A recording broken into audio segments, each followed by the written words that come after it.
South India shopping mall the wedding మంత్ర సరికొత్త wedding collection south India shopping mall. ఎన్నో successful movies ఎన్నో భాషల్లో చేసిన మీరు 5 years గ్యాప్ తర్వాత మళ్ళీ హరిహర వీరమల్లు తెలుగు సినిమాతో ముందుకొస్తున్నారు. ఈ సినిమా మొదలైన తర్వాత 3 కరోనాలు క్రాస్ చేసాం. పవర్ స్టార్ పవన్ కళ్యాణ్ గారి బిజీ షెడ్యూల్స్ తోటి ఆయనతోటే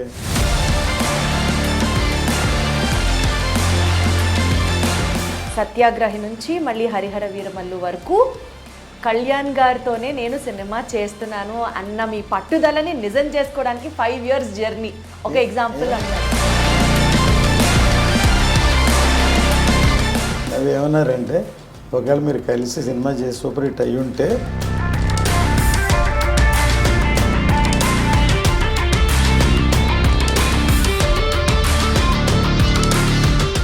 ఈ సినిమాలో పవన్ కళ్యాణ్ గారి కనెక్షన్ ఎంతవరకు మీరు అబ్జర్వ్ చేశారు? 100 మందిలో ఒకళ్ళు ఇరుక్కుంటే మనం బాలచంద్రుడో లేకపోతే అభిమన్యుడో అలా చూసాం కదా, వీర విహారం చేసినట్లు ఉంది అది యాక్చువల్గా.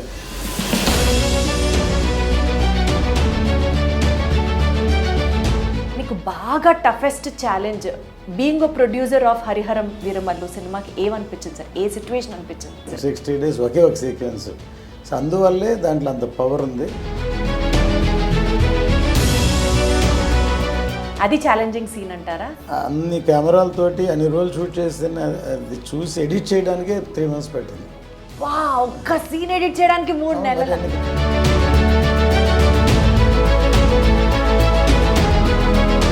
పార్ట్ 2లో ఏముండబోతుంది సార్? దీని కంటిన్యూషన్ ఉంటుంది ఖచ్చితంగా.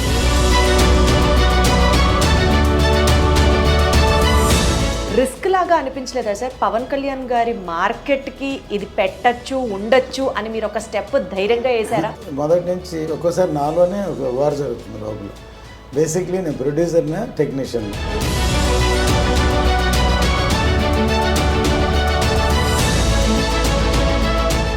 కాస్ట్లీయెస్ట్ సీన్ ఎక్కడ షూట్ చేయడానికి అనిపించింది సార్? ఎంత ఖర్చు అయింది ఆ సీన్ షూట్ చేయడానికి? టెక్నికల్గా దానికే 15-20 crores ఒక సీక్వెన్స్కి ఖర్చు పెట్టాం. అది ఇప్పుడు ఆ గ్రాఫిక్స్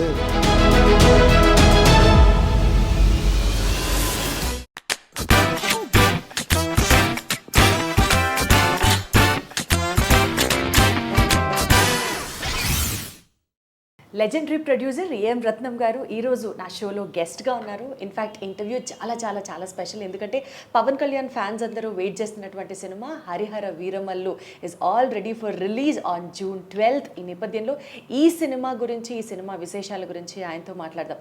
ఏ సినిమా తీసినా సరే స్టార్ హీరోస్ అందరితో సూపర్ డూపర్ సక్సెస్ సాధించినటువంటి ఏఎం రత్నం గారిని డైరెక్ట్గా హరిహర వీరమల్లు సినిమా హైలైట్స్ గురించి అడిగి తెలుసుకునే ప్రయత్నం చేద్దాం. రత్నం గారు నమస్తే. నమస్తే. ఎలా ఉన్నారు సార్? బాగుంది సార్, మీ బ్యానర్ నుంచి శ్రీ సూర్య మూవీస్, ఈ బ్యానర్ నుంచి సినిమా వస్తోంది అని అంటే ప్రేక్షకులకి 100% ఒక కాన్ఫిడెన్స్, సినిమా సూపర్ హిట్ ఉండబోతుంది అన్నట్టు. ఎన్నో సక్సెస్ఫుల్ మూవీస్ ఎన్నో భాషల్లో చేసిన మీరు 5 years గ్యాప్ తర్వాత మళ్ళీ హరిహర వీరమల్లు తెలుగు సినిమాతో ముందుకొస్తున్నారు. అసలు ఈ గ్యాప్ వెనకాల ఉన్న రీజన్స్ కానీ, మీ మధ్యలో ఈ ఫేజ్లో అప్ అండ్ డౌన్ కానీ చెప్పండి సార్. అంటే ఈ సినిమా షూటింగ్ మొదలయ్యాక 5 years అయింది. మధ్యలో కూడా అంతకుముందు ఒక 5 years గ్యాప్ ఉండింది. ఆ 5 yearsలో నేను తమిళ సినిమాలు చేశాను. అందులో 3 సినిమాలు అజిత్తో బ్లాక్ బస్టర్ హిట్స్. అవును, చేశాను. తర్వాత మన విజయ్ సేతుపతితో కరుపు అని ఒక సినిమా చేశాను. ప్యారలల్గా తెలుగులో ఆక్సిజన్ అని మా బై డైరెక్షన్లో సినిమా చేశాను. ఒక 5 years అంతకుముందు గ్యాప్ ఉంది. అందువల్ల తెలుగులో బాగా లాంగ్ గ్యాప్ అనిపించింది. కానీ ఈ సినిమా మొదలైన తర్వాత 3 కరోనాలు క్రాస్ చేసాం. ఒక ఎలక్షన్ క్రాస్ చేసాం, ప్లస్ బిగ్ ఫిలిం. అంటే ఒకేసారి ఒక షెడ్యూల్లో 2 షెడ్యూల్లో 3 షెడ్యూల్లో చేసే సినిమా కాదు ఇది. ఎందుకంటే ఇది పీరియడ్ ఫిలిం, 17th century బ్యాక్డ్రాప్లో చేసే సినిమా. ఎన్నో సెట్స్ ఉంటాయి, అక్కడ నేటివిటీ చేయాలి. చిన్న షార్ట్ తీయాలన్నా ఇప్పుడు ఈజీగా వెళ్ళి రేపే షూటింగ్ చేసేటువంటి సినిమా కాదు. దానికి బ్యాక్గ్రౌండ్స్ ఉంటే స్పాన్ ఉంటుంది, సీజీ వర్క్ ఉంటుంది, గ్రాఫిక్స్ చాలా ఎక్కువ ఉన్నాయి సినిమాలో. గ్రాఫిక్స్ అంటే గ్రాఫిక్స్గా తెలిసేది 1-2 సీక్వెన్స్ ఉన్నా మిగతాది గ్రాండీర్ కోసరం, తర్వాత ఆ పీరియడ్కి తీసుకెళ్ళడం కోసరం గ్రాఫిక్స్ చేయాల్సి వచ్చింది. అందువల్ల plus power star Pawan Kalyan గారి బిజీ షెడ్యూల్స్ తోటి ఆయనతోటే ట్రావెల్ చేస్తూ ఈ సినిమా తీసాం. ఫైనల్గా ఫినిష్ అయ్యి June 12th థియేటర్కి వస్తున్నాం. బేసికల్గా సార్ మీరు ఒక పర్ఫెక్షనిస్ట్, ఆయన వేరే లెవెల్ పర్ఫెక్షనిస్ట్. దాంతో పాటు ఆయన డెప్యూటీ చీఫ్ మినిస్టర్గా బాధ్యత తీసుకున్నప్పటి నుంచి ఈ సినిమాకి సంబంధించి అంటే కావాలని కొన్ని చేయరు, కానీ డిలే అవుతూ వస్తుంది because of all the busy schedules. అది మీ మీద ఏమైనా ఇంపాక్ట్ ఉందా సార్? అంటే సినిమా ఇంకెప్పుడు రిలీజ్ అవుతుంది? It is a big project. ఇది న్యాచురల్గా డిలే అయ్యే కొంది అందరికీ తెలిసింది ఏంటంటే ఇంట్రెస్ట్లు అవన్నీ ఉంటాయి. కానీ దాంతోపాటు నేను ఎప్పుడు మనీ మైండ్గా సినిమా చేయను. చేస్తే ఆయనకు నాకున్న సాన్నిధ్యంతో ఏదో ఒక రీమేక్ సినిమా చేసేసి త్వరగా అయిపోతుంది, మనం ఇప్పటికి 2-3 సినిమాలు చేయొచ్చు. కానీ చేసే సినిమా మంచి సినిమా చేయాలి ఒకటి. తర్వాత ఆయన చాలా సినిమాలు చేసి ఈ సినిమాతో పాటు ఆయనకి మంచి పేరు రావాలి, నాకు పేరు రావాలి. ఒకసారి ఇప్పుడు మారుతుంది, ట్రెండ్ కూడా మారుతుంది ఇండస్ట్రీలో. సో దానికి తగ్గట్టు స్పాన్ ఉండే సినిమా అయితే పెద్ద సినిమా, పాన్ ఇండియా సబ్జెక్ట్ అని మేము ఓపెనింగ్లోనే అనౌన్స్ చేసాం. ఎందుకు చేసామంటే నేను ఖుషీ టైంలో హిందీలో డబ్ చేద్దామని కళ్యాణ్ గారు కూడా అడిగితే, అప్పుడు అది only love story social cinema కాబట్టి అది అప్పుడు అంత థియేటర్స్కి రారు, అందుకని అందుకు వద్దాను. ఈ సినిమా ఎవరిని అడగకుండా మొదటి రోజే పూజ రోజే నేను పాన్ ఇండియాని అనౌన్స్ చేశాను. ఎందుకంటే ఈ సబ్జెక్ట్ అలాంటిది. ఈ సబ్జెక్టు సౌత్ కంటే నార్త్కి ఎక్కువ కనెక్ట్ అవుతుంది. మీరు అది డైరెక్ట్గా ఆ రోజు మీటింగ్లోనే చెప్పారు. నార్త్కి ఎక్కువ కనెక్ట్ అవుతుంది నా నమ్మకం కాదు, కనెక్ట్ అవుతుంది కూడా అటువంటి సబ్జెక్ట్. అందువల్ల దీన్ని పాన్ ఇండియా అని అనౌన్స్ చేస్తాం. దాంతో ఎక్కువ రెస్పాన్సిబిలిటీ ఎక్కువైపోయింది. ఫస్ట్ లుక్ మేము ఇవ్వగానే ఆయన గెటప్ చూశారు కదా, కళ్యాణ్ గారు ఫస్ట్ టైం ఈ గెటప్లో ఉంటున్నారు. ఎంతమంది ఆయన సోషల్ సినిమాలు చేశారు. రెస్పాన్సిబిలిటీ ఎక్కువైంది. ఎలా ఉంటుందో బాగా రావాలి, మళ్ళీ లేకపోతే ఉన్న పేరు పోతుంది కదా, కష్టపడి సంపాదించిన నా పేరు ఆయన పేరు అందరి పేరు స్పాయిల్ చేయడం ఇష్టం లేక పర్ఫెక్షన్కు ఇంత టైం అయింది.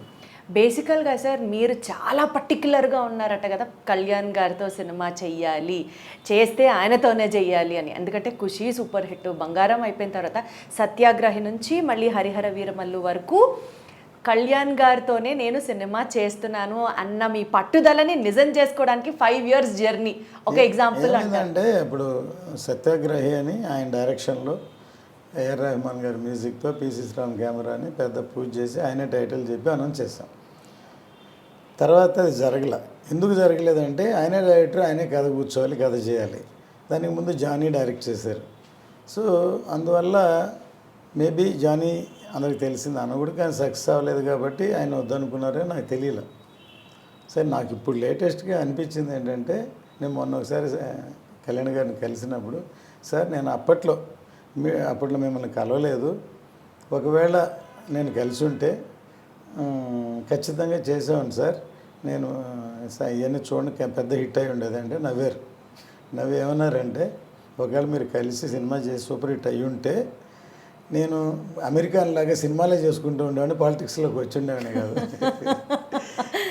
అంటే పవన్ కళ్యాణ్ గారు పాలిటిక్స్లో రావడానికి తెలియకుండా ఒక ఫోర్స్ కారణంలో మీరు కూడా ఉన్నారన్నమాట. అంటే ఆయనకి ఎప్పుడు నాకు లాంగ్ జర్నీ 2 దశాబ్దాలతో కూడా ఆయనకి నాకు చాలా ఇష్టం. ఎందుకంటే సినిమా ఆర్టిస్ట్గా కాదు, ఒక వ్యక్తిగా ఆయన ఆశయాలు, ఆయన భావాలు, ఆయన అవన్నీ నాకు బాగా ఇష్టం. సో ఆయన ఎప్పుడు ప్రజాసేవ చేయాలనే ఉద్దేశంతో ఉంది సినిమాల కంటే. ఆయన ఎప్పుడు నేను చెప్పడం కాదు, బై పవర్స్ నేను సినిమాలకు వచ్చాను కానీ అని చెప్తూ ఉన్నాను. యాక్చువల్గా అది నిజం. కానీ వచ్చారు కాబట్టి ఆయన చేయాలి. ఆయన సినిమాల్లో కూడా ఆయనకి బాగా కనెక్ట్ అయితేనే అది ఆ సినిమా బ్రహ్మాండంగా ఉంటుంది, లేకపోతే అలా ఉంటుంది. సో ఆయన దాంట్లో నుంచి ఇది కరెక్ట్ కాదనుకుని మళ్ళీ డైరెక్షన్కి వెళ్ళారేమో. డైరెక్షన్ ఒకవేళ సక్సెస్ అంటే ఆ ప్రొఫెషన్లు అలా ఉండిపోయేవారేమో. కానీ అది కాకపోతే దానికి సినిమాల కంటే ఆయనకి ప్రజాసేవ ముఖ్యం కాబట్టి ఆయన రాజకీయాల్లోకి వెళ్ళారు.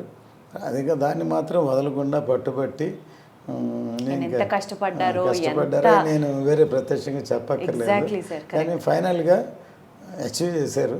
కానీ ఒక విధంగా ఏమంటారంటే ఎప్పుడు మేము power star Pawan Kalyan power star నరుస్తుంటారు కదా, మేము పవర్ స్టార్ నా సినిమాలో టైటిల్ వేయొద్దు అని అంటారు అనేవాళ్ళు.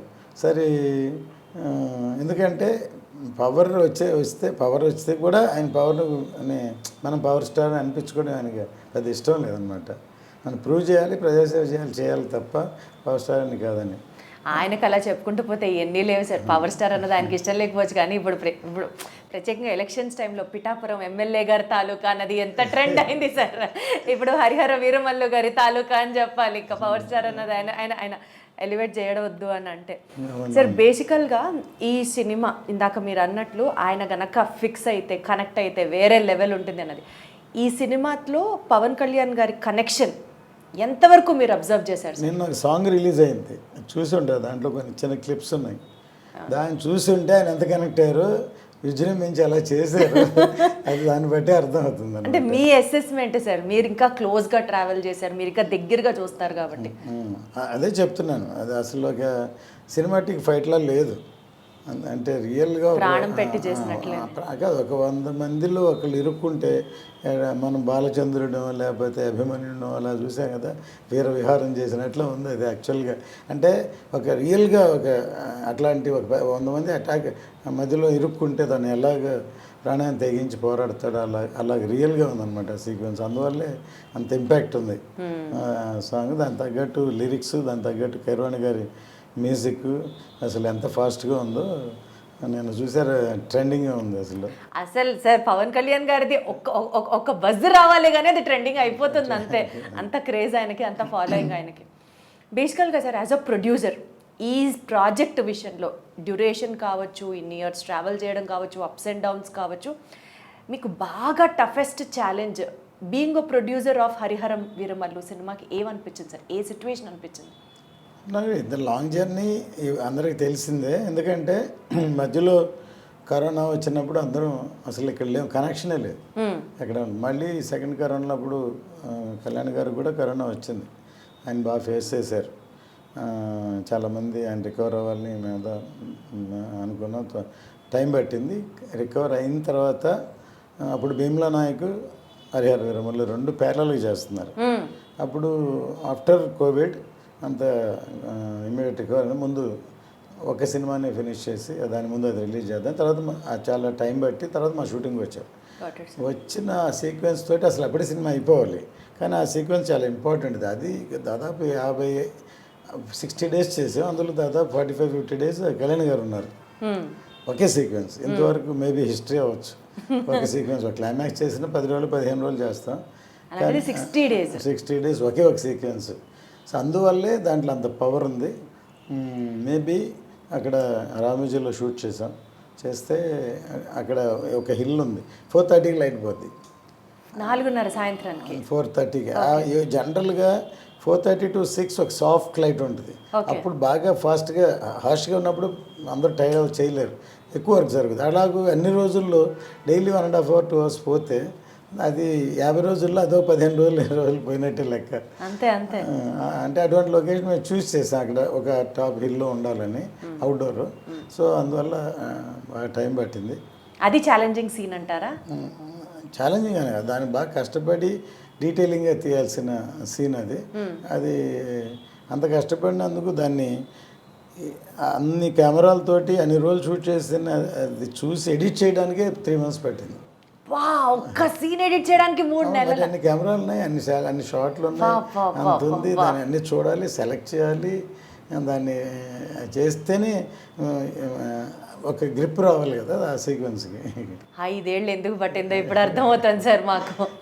ఈ సినిమా స్టార్ట్ చేసినప్పుడు సినిమాకి దర్శకత్వం వహించింది క్రిష్ గారు. తర్వాత ఆయన తప్పుకొని మీ అబ్బాయి జ్యోతి గారు డైరెక్షన్ డిపార్ట్మెంట్ ఆయన ఓన్ చేసుకోవడం జరిగింది, ఆయన లీడ్ చేయడం జరిగింది. సరే, ఇది ఎందుకు జరిగింది అన్నది ఫస్ట్ క్వశ్చన్ అయితే, జ్యోతి గారు హ్యాండిల్ చేయడం ఇంత పెద్ద ప్రాజెక్ట్ అన్నది యాజ్ అ ప్రొడ్యూసర్గా ఇది ఒక రిస్కీ ఫేజ్ అని మీకు అనిపించిందా, అనిపించలేదా? లేదండి, ఇదన్నీ ఏమంటారంటే బై నేచర్ ఇది ఫేట్ అనమాట. ఇది మేము తను చెయ్యాలని మా అబ్బాయి అని లేకపోతే అని అనుకోలేదు. ఒక విధంగా తను ఈ కరోనా దాటి క్రిష్ గారు లాంగ్ జర్నీ చేసి అది వెయిటింగ్ అయ్యండి, ఆయనకి వేరే ప్రాజెక్ట్స్ ఉండి ఎవరికైనా సర్వేలు ఉంటుంది కదా, దాంతో వెళ్ళడం తను ఒక విధంగా కాపాడినట్టే అవుతుంది ప్రాజెక్ట్ని ఒక విధంగా. తప్పుకోవడమా? ఆయన తప్పుకోవడం కాదు, మా జ్యోతి ఎంటర్ అవ్వడం, వండర్ఫుల్, ఎంటర్ సూపర్. అవ్వడం ఆయన తప్పుకోవడం కాదు, తప్పు అలానో. ఎందుకంటే ఒక విధంగా ఈ ప్రాజెక్టు, ఈ లైన్, ఈ ఇన్స్పిరేషన్ స్టార్ట్ అవ్వడం మెయిన్ కృషి గారే. ఆయన అసలు మేము ఫస్ట్ వేదాళం అనే సినిమాని రీమేక్ చేద్దాం అనుకున్నాం.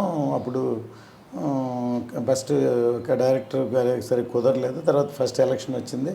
ఆ మధ్యలో ఒకసారి కృష్ణ గారు నాకు బాగా పరిచయం ఉంది. ఫస్ట్ గమ్యం సినిమాని చూసి నేను అప్పుడు తమిళ్ రైట్స్ కొనుక్కుని అప్పటి నుంచి పరిచయం. తర్వాత నాకు ఫోన్ చేశారు, ఆయన మణికర్ణిక సినిమా షూటింగ్ జరుగుతున్నా, సరే ఒకసారి మిమ్మల్ని కలుస్తాను, దగ్గర ఒక లైన్ ఉందని. బాంబే నుంచి వచ్చి ఒక 1 అవర్ నాకు లైన్ చెప్పారు. లైన్ నాకు బాగా నచ్చింది. సరే విన్నాను, అది కళ్యాణ్ గారు చేస్తేనే బాగుంటుందని ఆయన చెప్పారు. సరే ఇది ఇట్లా ప్రాజెక్ట్ అవుద్ది అనుకోలేదు అప్పుడు. తర్వాత ఆయన ఎలక్షన్ అయిపోయిన తర్వాత ఏం చేద్దాం అని అడిగితే, ఇంకొక ప్రొడ్యూసర్ ఎవరైనా సరే ఇలాంటి సబ్జెక్ట్ కావాలని కోరుకోరు, చెప్పరు. అదే సినిమాని రీమేక్ చేసేద్దాం అంటే ఫాస్ట్గా అయిపోయేది మీరు అన్నట్టు. కానీ నేను చెప్పాను, ఇలాంటి ఒక లైన్ ఉంది, కృష్ణ గారిని చెప్తాను నేను పిలిస్తే అప్పుడు ఆయన నా మీద కృష్ణ గారే చెప్పారు, ఆయన జడ్జిమెంట్ నేను నమ్ముతాను అని చెప్పి కృష్ణ గారికి చెప్పారు. అలా స్టార్ట్ అయింది అనమాట ఈ ప్రాజెక్టు. స్టార్ట్ అయింది. దాని తర్వాత ఫస్ట్ కోవిడ్, సెకండ్ కోవిడ్ ఇవన్నీ క్రాస్ అయ్యి టైం పట్టింది. దానివల్ల లేట్ అవుతుంది ప్రాజెక్ట్. చాలా సంవత్సరాలు అవ్వడంతో తనకి వేరే కమిట్మెంట్ ఉందని తర్వాత తనే చెప్పి తన ఇష్టపరంగా తన జ్యోతిని చేయమని దాన్ని జ్యోతి గారు రెస్పాన్సిబిలిటీ తీసుకున్నప్పటి నుంచి ఇంకా ఎంత అంటే ఒక డైరెక్టర్ ఒక ప్రాజెక్ట్ని సగం కాలం నడిపించిన తర్వాత ఆ బాధ్యత తీసుకోవడం అనేది ఇంకా ఎక్కువ ప్రెషర్. అసలు యాక్చువల్గా మేము ఫుల్ కథని ఇంకా ఇంకా రాలేదు, ఏ చేద్దాం అనుకున్నాం. సరే టైం డ్యూరేషన్ అవ్వడం, తర్వాత ఎక్కువ సీక్వెన్స్ని ఆల్రెడీ ప్రీ క్లైమాక్స్గా ఇప్పుడు వాడింది అంతవరకు ఉంది. ఫస్ట్ హాఫ్లో చేసాం, ఇంతవరకు చేసాం. నేను పార్ట్ 1 చేద్దామని జ్యోతి ఎంటర్ అయిన తర్వాత అనుకున్న తర్వాత పార్ట్ 1 చేద్దాం అనుకొని దాన్ని అంత ఫుల్ఫిల్ చేయాలి, తర్వాత అంత స్ట్రాంగ్గా చెప్పాలి, దాన్ని చేయాలి. సీక్వెన్స్ షూట్ చేసాం. తను ఎంటర్ అయిన తర్వాత తను బేసిక్లీ రైటర్. తను చదువుకునేటప్పుడే +2 చదువుతున్నప్పుడే స్నేహం కోసం స్క్రిప్ట్ ఇచ్చాడు తనకి. అప్పుడు ఆ స్క్రిప్టే చూస్తే ఒక ఫ్రెండ్షిప్ గురించి సబ్జెక్ట్ స్నేహం కోసం, అది ఒక ఎల్డర్లీ పీపుల్, మెచ్యూర్డ్ పీపుల్ రాసేది. నేను ఆ కథ ఫస్ట్ నాకు చెప్పలేదు, తను అసలు అప్పుడే మేబీ అక్కడి నుంచి స్టార్ట్ అయింది. మేము ఒక డిస్కషన్లో ఉంటే కేఎస్ రవికుమార్ గారు డైరెక్టర్, దానికి డిస్కషన్లో ఉంటే నేను ఎందుకు మా అబ్బాయి కూడా ఇప్పుడెప్పుడు స్కూల్లో చదువుతున్నాడు, ఏదో ప్లే రాసి అందరూ చేస్తూ మేమని పిలవండి డిస్కషన్ పిలిస్తే డిస్కషన్ ఇది మేము చేసేది తనకి నచ్చలేదు. 1 డేలో ఆ కథ అనుకొని డైరెక్టర్ నెక్స్ట్ వస్తే మేము లేము డైరెక్టర్కి చెప్పాడు. ఆయన ఆశ్చర్యపోయి సరే మీ డాడీకి చెప్పావా అన్నారు. చెప్పలేదు సార్ అని చెప్పాడు. సరే నేను రాగానే నాకు చెప్పారు, మీ అబ్బాయి ఒక కథ చెప్పాడు, నాకు నచ్చింది, మీరు కూడా ఒకసారి వినండి అని. పొద్దున్నే 5 గంటలకు లేపేశాడు నన్ను. డాడీ అప్పుడు చాలా యంగ్ అనమాట, ఈ కథ వినండి అని అంటే నేను షాక్ అయిపోయాను ఫస్ట్.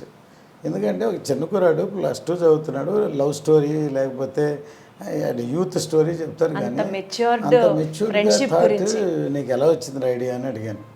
తను చెప్పిన ఎగ్జాంపుల్ ఇంకా షాక్ అయిపోయాను. ఒక తెనాలి రామకృష్ణ, కృష్ణదేవరాయ ఇద్దరు ఫ్రెండ్స్ డాడీ, వాళ్ళిద్దరిని విడగొట్టడానికి ఒక స్త్రీని ప్రవేశించారు. అది షాక్ అయిపోయాను.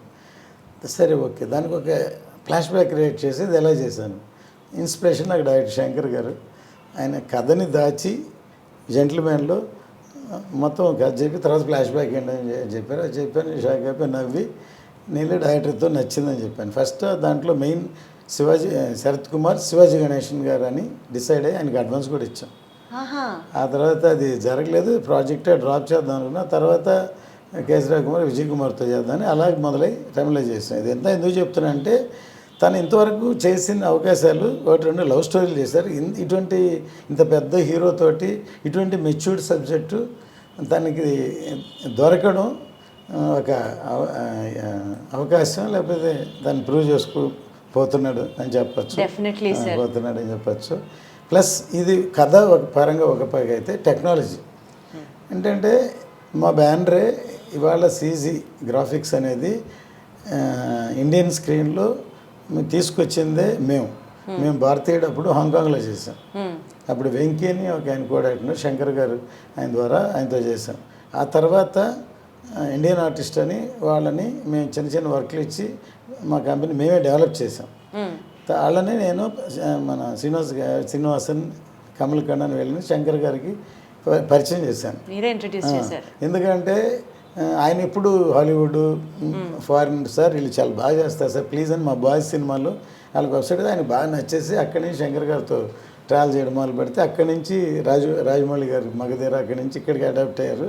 మేబీ ఐఎమ్ ఫీలింగ్ ప్రౌడ్, ఎందుకంటే ఇవాళ నార్త్ ఇండియా కంటే సౌత్ ఇండియాలో టెక్నికల్గా అడ్వాన్స్గా వేరే లెవెల్ బాహుబలి, త్రిబులార్లు, లేకపోతే మగధీరాలు, లేకపోతే ఇప్పుడు హరిహర వీరమల్ లాంటి సినిమాలు టెక్నికల్గా అడ్వాన్స్గా రావాలంటే నేనే ఒక గ్రాఫిక్స్ యూనిట్ ఒక పెద్ద స్టూడియో పెడదామని ముందే ప్లాన్ చేసి హాలీవుడ్లో ఒక ఎక్విప్మెంట్ కూడా అప్పుడు అడ్వాన్స్ ఇచ్చాను నేను.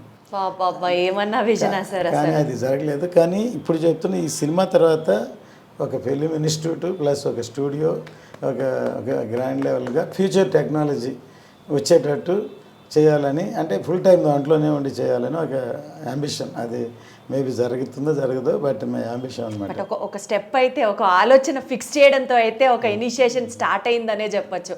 Wonderful sir. సార్ బేసికల్గా ఈ first part sword versus spirit అని చెప్పి స్టార్ట్ చేస్తున్నారు. సో ఇక్కడతో స్టోరీ ఏంటి అన్నది తెలియకపోయినా బట్ స్టిల్ ఎంత ఇగ్నైటెడ్గా ఉంటుందో మాకు అర్థమవుతుంది. పార్ట్ 2లో ఏముండబోతుంది సార్? దీనికి కంటిన్యూషన్ ఉంటుంది ఖచ్చితంగా. ఇది ఎందుకంటే ఇది అబ్రప్ట్గా అన్ఫినిషింగ్గానే అవుతుంది. ఏం జరుగుతుందని క్యూరియాసిటీ. బాహుబలి కట్టప్ప ఎందుకు చంపాడు అలాంటిది ఒక ఇంట్రెస్టింగ్ ట్విస్ట్ ఇందులో కూడా ఉంటుంది అనమాట. అందుకని సెకండ్ పార్ట్లో ఏమవుతుంది అనేది ఉంటుంది అని డెఫినెట్ క్యూరియాసిటీ ఉంటుంది. ఇప్పుడు ఈ స్వర్డ్ వర్సెస్ స్పిరిట్ అనే క్యాప్షన్ మా జ్యోతే చేశాడు. అంటే ఇప్పుడు ఎంటర్ అయిన తర్వాత ఇది ముందు మామూలుగా ఒక కథలాగా అనుకున్నాం, తర్వాత దానికి వేరే ట్రీట్మెంటు, వేరే ట్రావెలింగ్, వేరే ఇవన్నీ, తర్వాత అసలు ఈ కథ ఇతివృత్తం ఏంటి అనేది బిగినింగ్ ఇన్ బిట్వీన్ కథను కూడా మళ్ళీ ఇప్పుడు అప్సెట్స్ అప్పుడు తీసాం. దాన్ని తనే చేశాడు. ఇప్పుడు రేపు పొద్దున సినిమా అయిన తర్వాత కృషి గారు చూపిస్తాం. ఆయన కూడా ఆయన అనుకున్న కథకి దీనికి ఎంత తేడా ఉందనుకుంటారు. మారిందా సార్? అంటే మధ్యలో డైరెక్టర్ మారిన తర్వాత స్టోరీ లైన్ కూడా మారిందంట. లైన్ అదే, దానికి వెళ్ళే ట్రావెలింగ్ ట్రీట్మెంట్ చెప్పే విధానం అన్ని మారిపోయింది. డెఫినెట్లీ ఒక్కొక్కరికి డిఫరెన్స్ ఉంటుంది సార్. బేసికలీ ఇది చాలా హై బడ్జెట్ ఫిల్మ్ అన్నది అర్థమవుతుంది. పాన్ ఇండియా సినిమా అంటే తెలుస్తుంది. రిస్క్ లాగా అనిపించలేదా సార్? పవన్ కళ్యాణ్ గారి మార్కెట్కి ఇది పెట్టచ్చు ఉండొచ్చు అని మీరు ఒక స్టెప్ ధైర్యంగా వేసారా? ఆ ఫీలింగ్ ఉండిందా? అప్పుడు కాదు, ఎప్పుడూ ఉంటుందండి. ఎందుకంటే ఇప్పుడు రెండు విధాలు సినిమా తీయడం నేను ఎప్పుడు చెప్తాను. ఒకటి, ఒక హీరోని మార్కెటింగ్ ఉన్న ఎనీ హీరో, నేను తమిళ్లో తీసాను, తెలుగులో తీసాను, హిందీలో కూడా తీసాను. వాళ్ళకి ఏం మార్కెట్ ఉందో, ఎంత బడ్జెట్, ఎంత సేలబిలిటీ ఉందో దాని ప్రకారం సినిమా తీయడం అదొక అసెస్మెంట్. ఇంకోటి, స్క్రిప్ట్ ఏం డిమాండ్ చేస్తుందో అంతవరకు మ్యాక్సిమం ఎక్స్టెండ్ చేస్తాం. అప్పుడు ఏమవుతుందంటే అంత రేంజ్కి అమ్మలేం. మనం చేసాం, కానీ ప్రీవియస్ ఎవరైనా సరే ప్రీవియస్ బిజినెస్ ఎంత, ఆ హీరోతో ఎంత అయింది, దానికంటే ఒక 10% ఎక్కువ కొనడానికి మేబీ కాంబినేషన్, లేకపోతే ఈ బ్యానర్లు బాగా తీస్తా లేకపోతే అని అనుకుంటారు.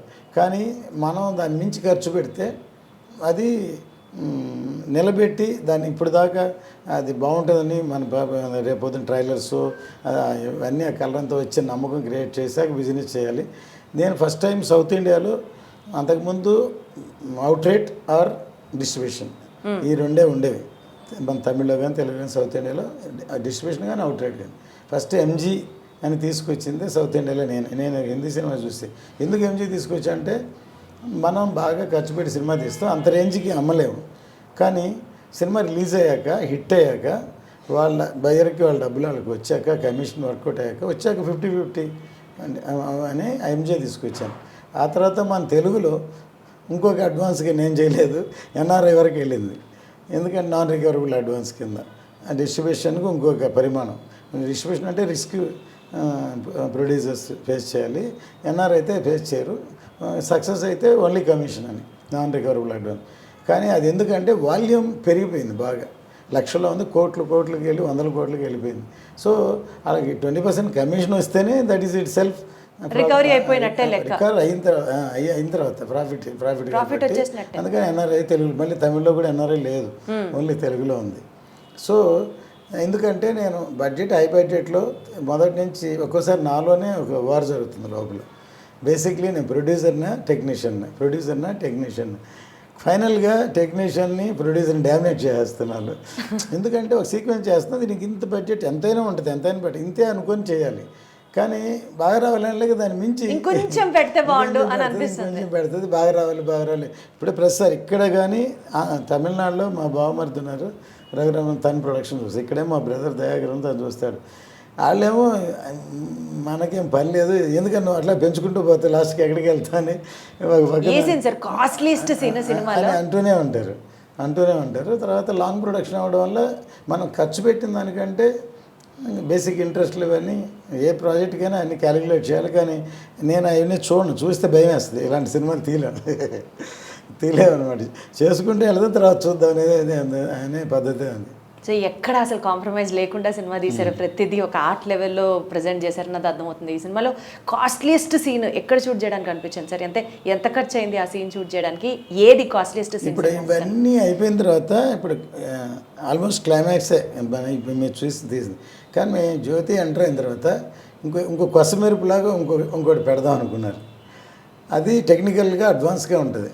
సరే అది లేకపోయినా సినిమా అయిపోయింది. యాక్చువల్గా సినిమా అది లేకపోయినా సూపర్ హిట్ అవుతుంది. కానీ అని ఇంకో లెవెల్కి ఉండాలని దాని ఒక్కదానికే ఇప్పుడు ఒక సీక్వెన్స్కి అంతకుముందు 50-60 రోజులు చేసింది ఒక ఎత్తు అయితే, ఇది టెక్నికల్గా దానికే 15-20 crores ఒక సీక్వెన్స్కి ఖర్చు పెట్టాం. ఇప్పుడు ఆ గ్రాఫిక్స్ ఇరాన్లో జరుగుతుంది, హాట్గా వస్తుంది అనమాట. ఒక సీన్కి ఒక సీక్వెన్స్ కోసం 20 crores, మోర్ దాన్ 20 crores. సరే, అసలు ఆ సినిమా మీద ఎక్స్పెక్టేషన్స్ ఆడియన్స్కి మీరు ఒక్కొక్క పాయింట్ చెప్తుంటే ఇంకా వేరే లెవెల్ వెళ్ళిపోతున్నాయి సార్. బేసికల్గా మీరు సాయిబాబా భక్తులు, ఆఫీస్లో చెన్నైలో సగం మీ ఆఫీస్ని టెంపుల్ కట్టించి ఇచ్చేశారు అని కూడా విన్నాం. ఈ సినిమా రిలీజ్కి సంబంధించి బాబాని ఏమైనా ప్రత్యేకంగా అనుకున్నారు సార్? ప్రే చేస్తున్నారా? నేనేంటంటే మన క్యారెక్టర్ అంటే నేను డివోషనల్ పర్సన్. మోర్ దెన్ 45 yearsగా నేను శబరిమల వెళ్తున్నాను. నేను ఇది కావాలి అది కావాలి కోరను. ఇప్పుడు అంతే కదా, మనం చేసుకుంటే వెళ్తాం. గాడ్ నమ్ముతాం కంటే వాళ్ళకి తెలుసు ఏం జరగాలి, ఏం చేస్తారు. God will bless us. ఇది కావాలి సార్, నాకు ఇది కావాలి, నా సినిమా హిట్ అవ్వాలి, నాదే ఆడాలి, ఇదే అవ్వాలి అని ఎప్పుడు అనుకోను. దేవుడిని చూసినప్పుడు అసలు కోరుకోవాలి అనిపించదు. ఆయన మూర్తిని సరిగ్గా చూస్తా అని అనిపిస్తుంది అనమాట. సో బేసికల్గా అంత బాధ్యత ఆయన మీద వేసేసారు, ఆయనే చూసుకుంటారు సార్. ఈ సినిమా గురించి ఇప్పటివరకు హైలైట్స్ మాట్లాడాం, బట్ ఆడియన్స్లో ఇంకాస్త ఇంక్విజిటివ్నెస్ ఉన్న ఇంకొక ప్రాజెక్ట్ మీ బ్యానర్ నుంచి 7G బృందావన్ కాలనీ Part 2 కూడా వస్తుంది అని రిలీజ్. అది కూడా చాలా స్పెక్యులేటివ్గా నడుస్తుంది, ఎప్పుడెప్పుడు ఏంటి అన్నది. దాని గురించి మోర్ దెన్ 50%, 60% అయిపోయింది. ఇప్పుడు ఇది ఫినిష్ అవ్వగానే, రిలీజ్ అవ్వగానే దాన్ని స్టార్ట్ చేస్తాం. బై అక్టోబర్, నవంబర్, డిసెంబర్ లోపు ఇయర్ ఎండింగ్లో రిలీజ్ చేస్తాం. డెఫినెట్గా సినిమా 7G Part 1 ఎలా ఉండిందో బృందావన్ కాలనీ దానికి తగ్గకుండా డెఫినెట్గా పెద్ద హిట్ అవుతుంది అనుకుంటున్నాం. లేదా కల్ట్ మూవీ. ఇప్పటికీ నేను చేసిన సినిమాల్లో చాలా సినిమాలు ఈ మధ్యన ట్రావెల్ చేస్తుంటే one of the Brindavan colony, భారతీయుడు మెసేజ్ ఓరియంటెడ్ ఫిలిం. తర్వాత నేను డైరెక్ట్ చేసిన పెద్దరికం. చాలామంది అప్పట్లో ఉన్న జనరేషన్ వాళ్ళు మెచ్యూర్డ్ పీపుల్ సార్, ఒక ఫ్యామిలీస్ ఏం చెప్పారు సార్, ఏం చేయలేదు సార్, ముసలాయన యాక్ట్ చేశాడు సార్ అని భానుమతి గారు చేశారు అని అడుగుతుంటారు. సో అట్లాంటి తర్వాత ఎంటర్టైన్మెంట్ అయినా ఖుషి, భారతీయుడు, కొన్ని ల్యాండ్ మార్క్స్. ఒకటేంటి అన్ని హిట్లే, కానీ బృందావన్ కాలనీలో సాంగ్స్ కూడా hit. Songs and dialogues, songs అన్నీ నేనే రాశాను. అదే సార్, ఇందాక మీరు అన్నారు జ్యోతి గారు మంచి రైటర్ అని. ఎక్కడి నుంచి వచ్చిందంటే ఆబ్వియస్లీ అది మీ దగ్గర నుంచే వచ్చి ఉంటుంది. మీలో ఉన్న ఆ లిరిసిస్ట్ స్కిల్స్ అన్నీ కూడా. నా నెక్స్ట్ క్వశ్చన్ అడగబోతున్నాను మిమ్మల్ని, ఈ సినిమాలో కూడా హరిహర వీరమలలో ఏమైనా పాటలు రాశారా? ఇంతవరకు రాయలేదు, ఇంకా లాస్ట్ ఏదో మిక్స్ అయ్యేందుకు బ్యాక్గ్రౌండ్లో ఉంది, మేబీ రాస్తానని తెలియదు, కానీ ఇంతవరకు అంటే రాస్తారనమాట, తెలియదు. ఇదన్నమాట.